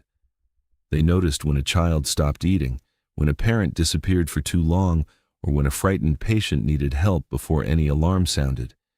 Yet they could be punished for speaking outside their roles or stepping away from a task to respond to a human emergency. Lena wanted a policy that allowed support workers to report urgent patient needs without fear. She also wanted an independent review before anyone could be suspended for leaving an assignment during an emergency. No employee should lose a job simply because a checklist told them to ignore something their conscience could not. A hospital needs rules, Lena told Adrian, but rules are supposed to protect people. The moment they punish someone for saving a life, the rules have forgotten why the hospital exists. Adrian looked toward the hallway outside the locker room. Workers pushed carts, delivered supplies, and cleaned rooms while families passed without seeing them. He had done the same thing for years. He had believed the doctors and machines were the hospital, while everyone else was simply keeping the building organized. Now, he understood that care often happened in moments no medical chart recorded. Lena's third condition was quieter. She spoke about the parents who slept in chairs beside intensive care rooms, washed their faces in public restrooms, and lived for days on vending machine food. Some had nowhere to stay. Others were afraid to leave because they believed their child might die while they were gone. Lena remembered sitting beside Sophie through the night, too frightened to sleep and too ashamed to cry where strangers could see her. She wanted the hospital to build a family resting room near pediatric intensive care. It would have beds, showers, clean clothes, simple meals, charging stations, and a private room where parents could cry without hiding in stairwells. No family would have to prove financial need. If their child was critically ill, the door would be open. Adrian agreed immediately, but Lena had one final requirement. The room would be named after Sophie. For several seconds, Adrian said nothing. Lena had never spoken her daughter's name to him before. She told him only that Sophie had been 7 years old and had died while waiting for compatible blood. She did not share every detail. She did not have to. Adrian understood that every donation, every night beside Noah, and every step through the flooded road had begun with a mother sitting beside a child she could not save. When Lena finished, Adrian asked what she wanted for herself. He expected her to mention the lost wages, the suspension, or the debts she had refused to let him pay. Lena shook her head. There was only one thing. She told him about the pawn shop and the yellow hair clip shaped like a sun. It had been Sophie's favorite. Lena had carried it for 4 years and placed it beside every donation chair. During the storm, she had sold it for enough money to hire the rescue vehicle that brought Thomas toward the hospital. "I want it back," she said. "Nothing else." The next morning, Adrian went to the pawn shop himself. He arrived without an assistant, security team, or camera crew. The shop owner recognized him immediately and assumed he had come to buy something valuable. Adrian showed him a photograph Lena had found on the shop's website, a small yellow hair clip with faded paint and a crack along one side. The owner brought it from a drawer in a clear plastic bag. To him, it was a damaged child's accessory worth almost nothing. To Lena, it carried the weight of an entire life. Adrian asked how much Lena had borrowed. The owner named the amount, then suggested a much higher price after realizing how badly Adrian wanted it. Adrian refused. He paid the exact loan, the interest required by the receipt, and nothing more. He did not want Sophie's memory to become another thing his wealth had purchased. That afternoon, Adrian found Lena near the hospital entrance. She was still using a cane, and the cardboard box containing her belongings rested near her feet. He removed the clip from the plastic bag and placed it carefully in her palm. Lena stared at it without speaking. Her thumb moved across the faded yellow paint, tracing the small crack she knew by heart. For the first time since the storm, the part of Sophie she carried was back where it belonged. "Some things should never become another person's property," Adrian said, "not even temporarily." Lena closed her fingers around the clip. She did not thank him with a speech, and Adrian did not ask for forgiveness. The return of the hair clip was not payment for Noah's life. It was simply the first promise Adrian had kept without making himself the center of it. Then Lena looked at him and reminded him that the 3 conditions were still only words. Adrian nodded. This time, instead of reaching for his checkbook, he reached for the list of people who needed to be heard. The morning of the transplant, Noah looked smaller than usual beneath the hospital blanket. His hair had begun to fall out from the treatment, and his face was pale, but the paper boat still rested beside him. Lena stood near the bed while nurses prepared to take him away. Adrian tried to smile, though his hands kept tightening around the rail. No one said how dangerous the next few hours could be. They had all heard the risks too many times. Before the doors closed, Noah reached for the paper boat and held it out to Lena. "You keep it this time." "Why?" "Because I have to cross this storm without holding it." Lena took the boat carefully. Its corners were bent and soft from being carried through every transfusion and sleepless night. She wanted to promise Noah that he would come back for it, but she had learned not to give children promises no one could control. Instead, She told him the light in the story would remain on until he returned. Noah nodded, then disappeared behind the operating room doors. The transplant lasted for hours. Adrian paced the waiting area, checking the clock in his phone, even though no message could make the doctors work faster. Lena sat with the paper boat in both hands. Around them, other families waited for news of their own children, each trapped inside a private fear. For once, Adrian did not make calls or demand updates. He simply sat beside Lena and stared at the closed doors. The procedure was completed late that evening, but relief lasted less than an hour. Noah's body began reacting violently. His blood pressure fell, his oxygen level dropped, and his kidneys showed signs of distress. Doctors rushed him into intensive care while alarms sounded behind the doors. Dr. Hart explained that moving him could make the reaction worse, but Adrian stopped hearing after the words organ failure. He ordered his staff to prepare a transfer to another medical center. He called for a helicopter, a private ambulance, and specialists from across the country. Fear had returned him to the man who believed moving faster meant losing less. He told Dr. Hart that Sunrise had done all it could and that his son needed a better hospital. Lena stepped in front of him. Not every fear can be solved by moving faster. Adrian looked at the intensive care doors. Then what am I supposed to do? Stay. He turned toward her, angry and broken. Lena lowered her voice. Sometimes loving a child means waiting outside a room you cannot enter. Adrian slowly lowered his phone. He sat in the chair nearest the door and covered his face with both hands. For the first time in his life, there was no action left to take. He could not buy another body for Noah, command the medicine to work, or trade places with his son.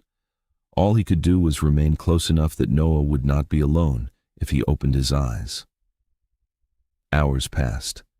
Dr. Hart allowed Lena to speak through the communication system inside Noah's intensive care room. The boy appeared unconscious, but Lena sat beside the microphone and continued the story she had begun during the storm. She told him that the little boat had nearly disappeared beneath the waves.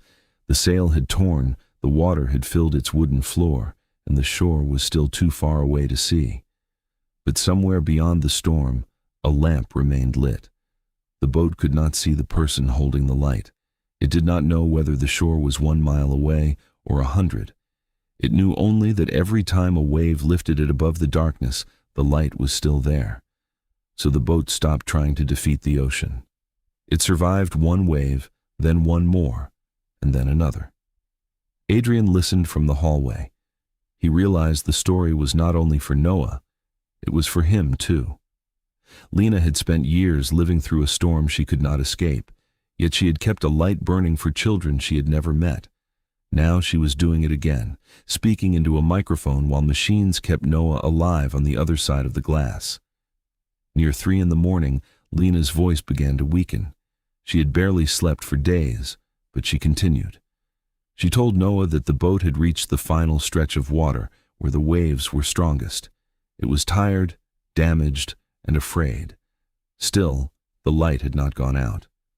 Inside the room, one of Noah's fingers moved. A nurse noticed first. She called Dr. Hart, who checked his responses and adjusted the medication. Lena leaned closer to the microphone, afraid to stop speaking. The boat knew it was not alone, she said. Someone was still waiting on the shore. Noah's finger moved again. Adrian pressed both hands against the glass. He did not call anyone or ask what the movement meant.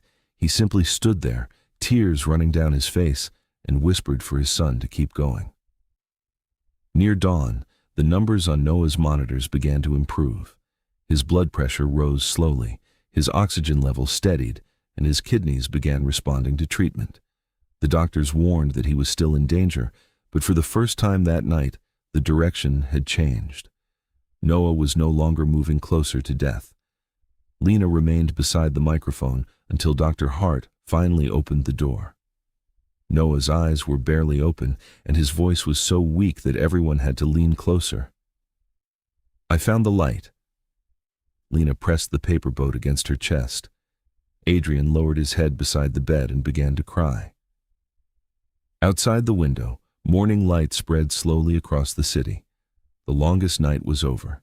Noah remained in the hospital for several more months, but his body slowly accepted the transplant. Each week brought a small victory: a better blood count, a shorter fever, one less machine beside his bed. Adrian stayed close, yet the night outside the transplant room had changed something in him. He no longer believed that writing a large check was the same as solving a problem. Lena had shown him that money could open doors, but it could not decide what should happen after those doors opened. Instead of announcing a donation in front of cameras, Adrian asked the hospital to form a reform council. The group included nurses, patient care aides, cleaners, transport workers, food service staff, doctors, and parents of current patients. At first, several hospital executives resisted. They argued that support workers did not understand budgets, legal risk, or medical policy. Adrian answered that those same workers understood what happened in patient rooms after administrators went home. Lena was invited to join as a full voting member. She refused the first offer because she thought Adrian wanted to use her story to improve Vita Nova's public image. He returned with written terms, giving frontline workers equal voting rights on every policy involving patient care and emergency response. There would be no photographs, speeches, or company logos without the council's approval. Only then did Lena agree. The first meetings were uncomfortable. Cleaners described being ordered to ignore crying patients because a room had to be turned over. Transport workers explained how urgent cases were delayed because only a supervisor could approve a route change. Aides spoke about noticing medical problems but being afraid to report them after doctors dismissed their concerns. For the first time, senior leaders had to listen without interrupting or explaining why the workers were wrong. Adrian sat at the end of the table and took notes. He began to understand that hospitals did not fail only because of missing equipment or bad technology. They also failed when the person closest to a patient had no authority to speak. Rules that looked efficient on paper could become dangerous in the middle of the night. Every story Lena heard reminded her of the moment Derek punished her for bringing Thomas through the flood. Within 6 months, Vita Nova launched a national system connecting rare donors, blood banks, hospitals, and emergency transportation teams. The platform could locate compatible donors, alert trained drivers, clear hospital paperwork, and track blood from the donor chair to the patient's bedside. It was called the Lifeline Network, but Adrian refused to present himself as its creator. He publicly named Lena as co-founder and appointed her patient advocacy director because the idea had begun with the question she had been asking since Sophie died. What good was the right blood if it could not arrive in time? The network's first emergency involved a newborn in a rural hospital hundreds of miles away. A compatible donor was found before sunrise, and a trained driver delivered the blood before the child's condition became critical. Lena watched the confirmation appear on the system dashboard. There were no cameras in the room and no applause. She simply touched Sophie's yellow hair clip and allowed herself to cry. Derek Cole faced the council several weeks later. He withdrew Lena's suspension and admitted that he had valued speed more than judgment. He apologized for treating compassion as a violation and for refusing to hear her explanation after the storm. Several workers expected Lena to demand that he be fired, but she did not. "I do not need another person pushed outside the system," she said. She looked around the table at the staff members who had spent years afraid to speak. "I need the people inside it to become better." Derek remained at the hospital under new supervision and completed training designed by frontline workers. His change was slow and imperfect, but Lena believed accountability meant more than replacing one person and leaving the same rules untouched. Months later, he stopped beside an aide comforting a frightened child and quietly covered the rest of her rooms until she was finished.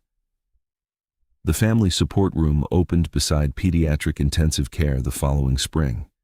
It contained small bedrooms, showers, lockers, warm meals, phone chargers, and a private space where parents could cry without hiding in stairwells.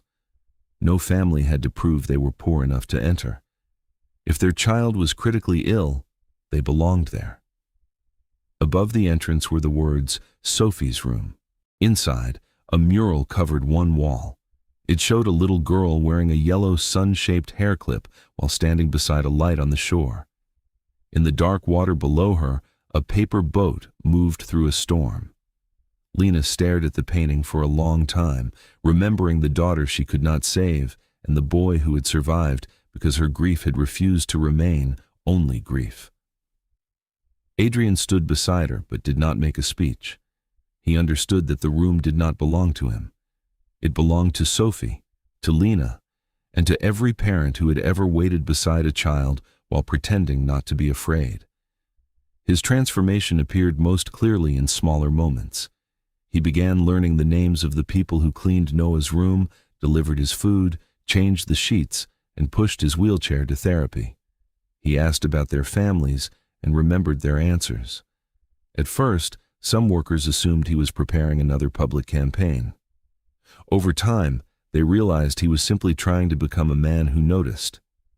One morning, a hospital porter named Marcus brought Noah back from physical therapy. Adrian held the door open and thanked him by name. Marcus paused because Adrian had passed him dozens of times without recognition. Then he smiled and continued down the hallway.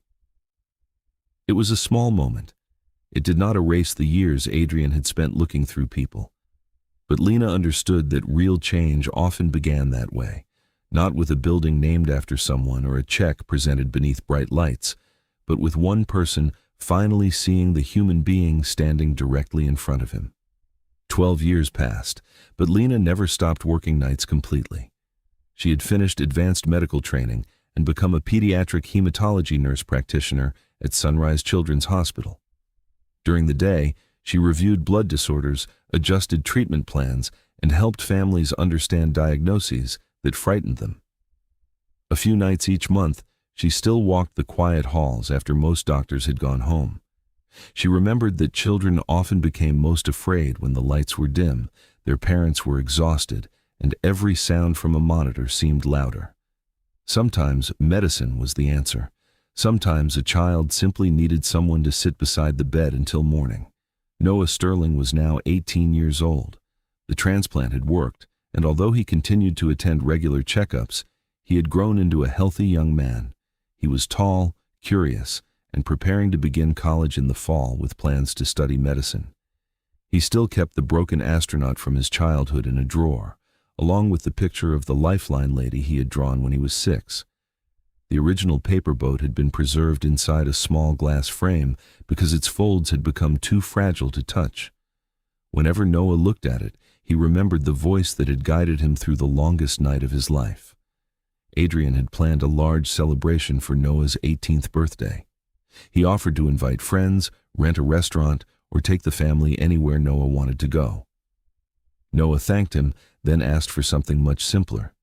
He wanted to make his first blood donation at the Lifeline Network Center inside Sunrise Hospital. His blood type was O negative, though he did not have Lena's extremely rare antigen profile. It might not save a patient like him, but it could still help someone in an emergency. That was enough. On the morning of his birthday, Noah sat in the donation chair with his sleeve rolled above his elbow.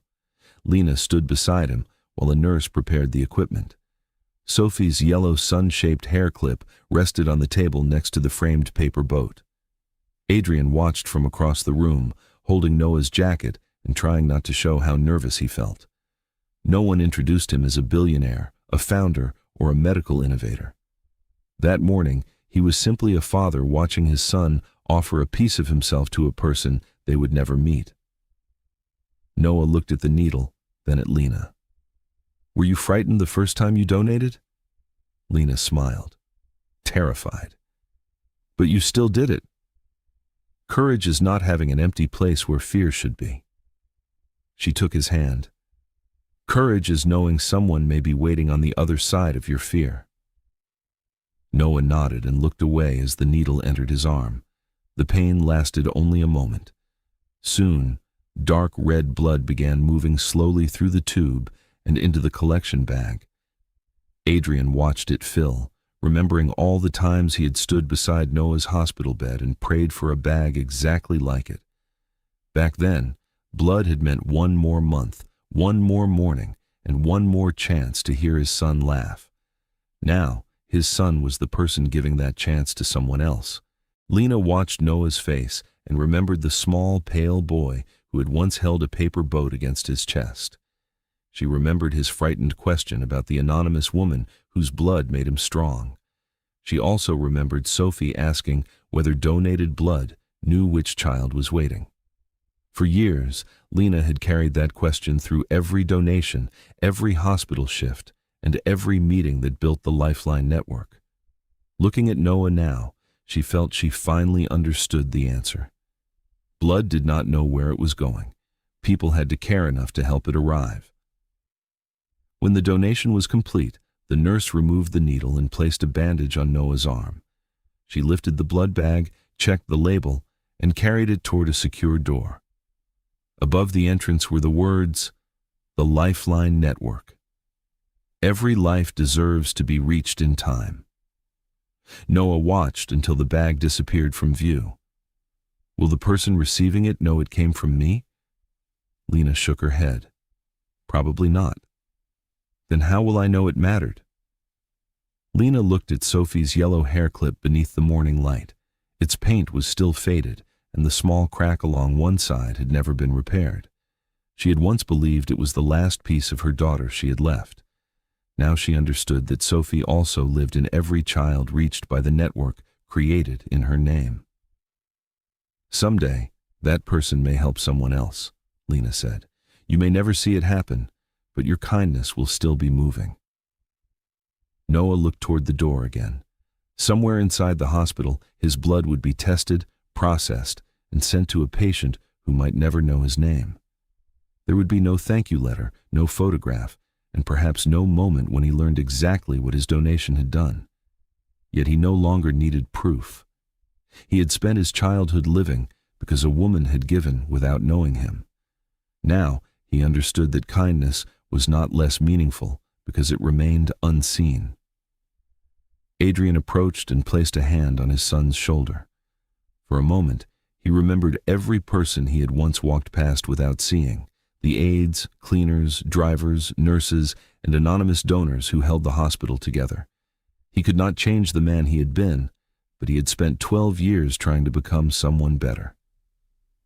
Noah looked up at him and smiled, and Adrian's eyes filled with tears. Lena picked up the framed paper boat and placed it in Noah's hands. The little boat had survived the storm, just as he had. But it had never crossed the ocean alone. A grieving mother had kept the light burning. A bus driver had walked through floodwater. Doctors and nurses had remained beside him through the night. His father had learned to stay when there was nothing left to control. Noah's life had been carried forward by people who chose not to look away. For 24 months, Lena gave her blood without knowing the child she was saving.